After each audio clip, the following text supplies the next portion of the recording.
গান গাওয়া কি ইসলামে হারাম? এই প্রশ্নে আমরা অনেকেই কনফিউজড।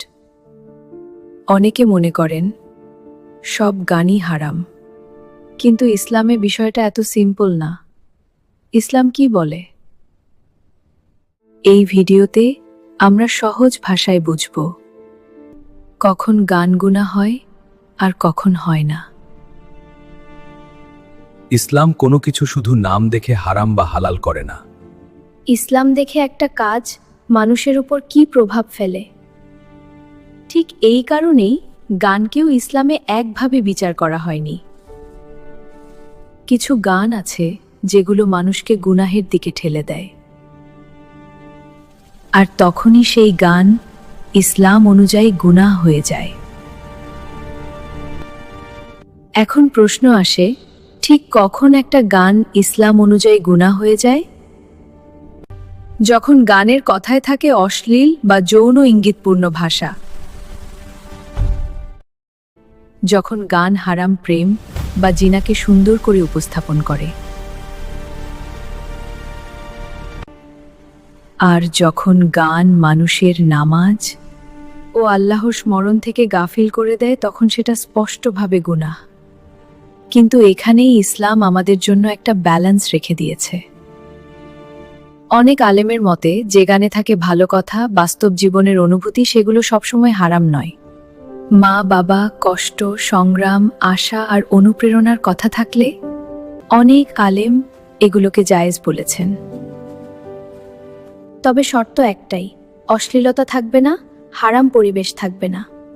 এই বিষয়ে কিছু হাদিসও আমাদের গুরুত্বপূর্ণ দিক নির্দেশনা দেয়। হযরত আবু হুরায়রা রাহ থেকে বর্ণিত, রাসূল এমন গানের ব্যাপারে সতর্ক করেছেন যেগুলো অশ্লীলতা ও নৈতিক অবক্ষয়ের সাথে জড়িত। আলেমরা বলেন, এই হাদিসে নিষেধ এসেছে গানের সুরের কারণে নয়, নিষেধ এসেছে খারাপ প্রভাবের কারণে। যেটা মানুষকে আল্লাহর কথা ভুলিয়ে দেয় সেটা গুনাহ, আর যেটা গুনাহে টানে না সেটা একভাবে দেখা হয় না। যদি গান বা সুর মানুষকে ভালো কথা, আশা কিংবা শিক্ষা দেয়, তখন সেটাকে একভাবে দেখা হয়। কিন্তু যদি সেই গান বা বাদ্যযন্ত্র মানুষকে গুনাহের দিকে টানে, তখন সেটা ইসলামে গ্রহণযোগ্য নয়। ইসলাম আমাদের জীবন থেকে আনন্দ কেড়ে নিতে আসেনি, বরং ইসলাম চায় আমাদের আনন্দ হোক পবিত্র। রাসূলুল্লাহ আমাদের শিখিয়েছেন যে কাজ মানুষের চরিত্র নষ্ট করে, যে কাজ গুনাহের দিকে টানে সেটা থেকে দূরে থাকতে। এই কারণেই আলেমরা বলেন, গান বা সুর নয়, বরং গানের কথা, উদ্দেশ্য আর প্রভাবটাই মূল বিষয়।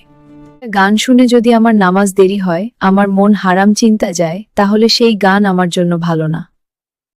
যারা গান ভালোবাসেন এবং গান শুনতে পছন্দ করেন, গান গাইতে পছন্দ করেন, আনন্দ পাওয়ার জন্য গান শুনতেই পারেন, ইসলাম কোন বাধা দেয়নি। শুধুমাত্র গানের দৃশ্য যেন খারাপ না হয়, গানের ভাষা যেন অশ্লীল না হয়, গানের দৃশ্য যেন সুন্দর হয়, গানের ভাষাগুলো যেন আদব মেনে হয়। এই বিষয়গুলো দেখে আপনি গান শুনুন, গান গাইতে পারেন, উপভোগ করুন। শুধুমাত্র ইসলামের দিকগুলো মাথায় রাখবেন। আল্লাহ আমাদের সকলকে সঠিক তথ্য জানার এবং সেই অনুযায়ী আমল করার তৌফিক দান করুন। আমাদের এই ভিডিও আপনার কাছে কেমন লাগলো কমেন্ট করে জানাতে পারেন। ভিডিওটি দেখার জন্য আপনাকে অসংখ্য ধন্যবাদ। আল্লাহ হাফেজ।